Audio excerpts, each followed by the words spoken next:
Hello મિત્રો, મારી YouTube ચેનલમાં આપ સર્વનું હાર્દિક સ્વાગત છે।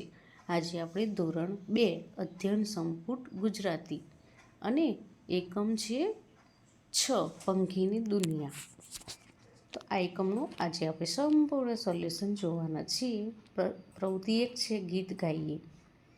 અહીં ગીત આપેલું છે પંખીઓને ઓળખીએ। આ ગીત આપેલું છે તેનું આપણે પઠન ગાન અને જીલગાન અને સમૂહ ગાન કરાવવાનું છે। હવે આગળ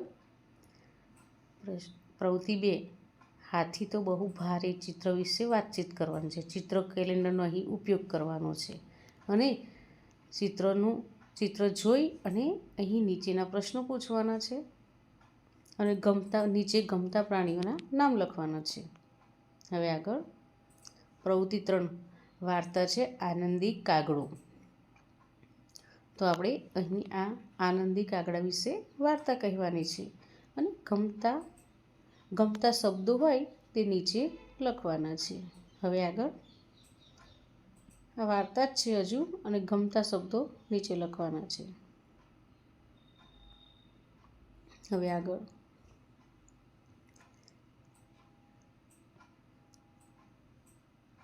પછી આ વાર્તા કહી અને આપણે નીચેના પ્રશ્નો પૂછવાના છે। બાળકોને વાર્તા સરસ રીતે સમજ્યા હશે તો તેના જવાબો આપશે। અને પ્રવૃત્તિ 4 છે જો સાચું હોય તો ઉડવાનો અભિનય કરો અને ખોટું હોય તો કા કા બોલો।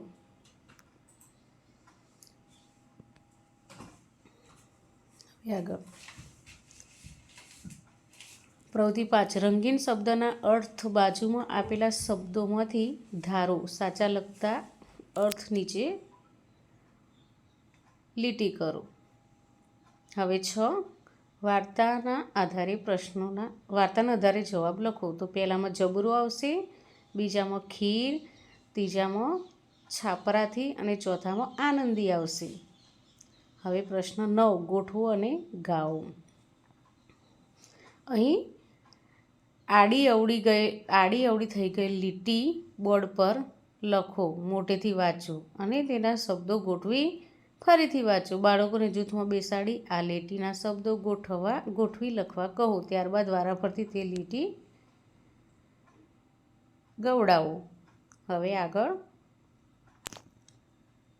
પ્રવૃત્તિ 8 કાગડો આવું ક્યારે ગાય। પછી પ્રવૃત્તિ 9 છે જોડકા જોડી એક સરખા રંગ પૂરવાના છે।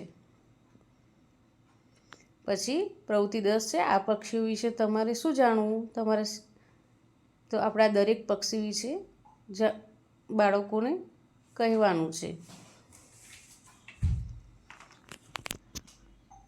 હવે 11 પક્ષીઓના નામની યાદી બનાવવાની છે। પછી પ્રવૃત્તિ 12 છે આચા કાનાજી રમત રમવાની છે। પછી 13 છે ગાઓ। ભારે ચતુર કાગડાની જાત સાંભળો બાળક એની વાત। તો જાત અને વાત સરખા શબ્દો આવ્યા છે તો આપણે સરખા ઉચ્ચારવાળા શબ્દો લખવાના છે। હવે એકવાર તે તરસ્યો થયો, આજુબાજુ જોતો ગયો। તો થયો અને ગયો સરખા ઉચ્ચારવાળા શબ્દો છે ત્યાં લખવાના છે। પછી પાણી ક્યાંય ન દેખાય તેથી તેનો જીવ મૂંઝાય। તો અહીં દેખાય અને મૂંઝાય લખવાનું છે। પછી અહીં ગમતા શબ્દો લખવાના છે નીચે। પછી આપણા ગીત ગાયા એના પરથી વાતચીત કરવાની છે।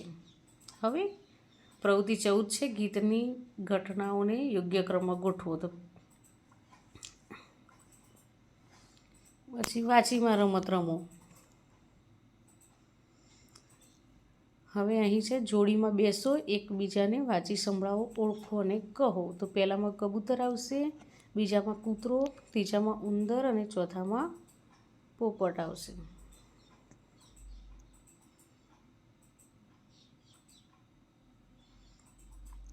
હવે ચિત્ર જોઈને જોડકણા બનાવો।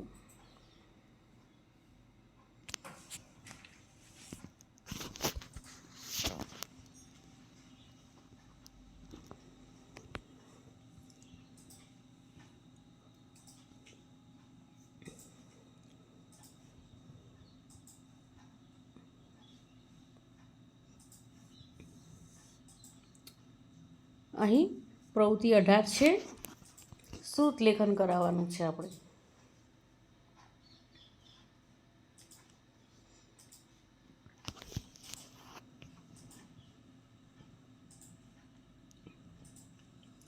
અહીં આપણને કહેવામાં આવ્યું છે કે સૂરજની ડાબી બાજુ ડાળી પર કેરીઓ દોરો, મોટા વાદળોમાં હોડી દોરો, નાના વાદળોમાં માછલી દોરો, થાંભલા પર તિરંગો દોરો. સૂચના મુજબ અહીં આ દોર્યું છે અને તેમાં મનપસંદ રંગ પૂરવાના છે. તો મિત્રો, અહીં આ વિડીયો પૂરો થાય છે. જો તમને આ વિડીયો ગમ્યો હોય તો લાઇક, શેર અને સબસ્ક્રાઈબ ચોક્કસથી કરજો. અને હા, જેને જરૂર હોય તેને શેર પણ કરજો. બાય.